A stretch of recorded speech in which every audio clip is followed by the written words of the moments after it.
8-10 দিন থেকে প্রবল ঝড় বৃষ্টি বন্যার কারণে আমার দড়িবর দাড়িতলার প্রায় 11 থেকে 12টা বাড়ি নদীগর্ভে চলে গেছে।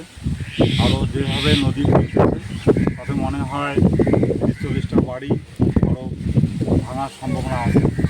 আমি ভিডিওর সঙ্গে কথা বলছি, উনি বলছেন যে আপাতত লোকগুলোকে একটা নিরাপদ জায়গায় আশ্রয় হোক, তারপরে আমরা তাদের সুব্যবস্থা করতেছি।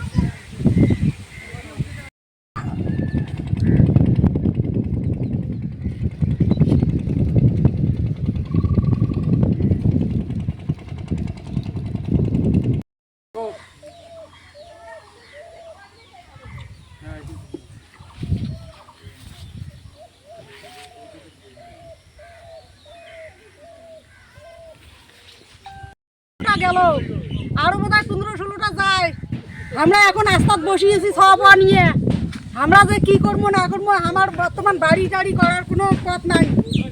আমরা কি করি না করি, আমরা গরিব মানুষ, আমরা ফুটে এলা যাই গেলা, ফুটে যাওয়ার স্থান নেই। তোর নাম কি? আমার নাম মিলন আলী।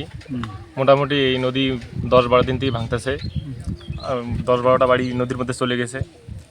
মোটামুটি মনে করো 8-10-12 দিন ভাঙলে মোটামুটি 20-25টা নদীতে যাবে, যেরকম ধাক্কা লাগতেছে। কি সামাদ মিয়া, কতদিন থেকে নদী ভাঙতেছে? এই 8-10 কটা বাড়ি ভাঙছে?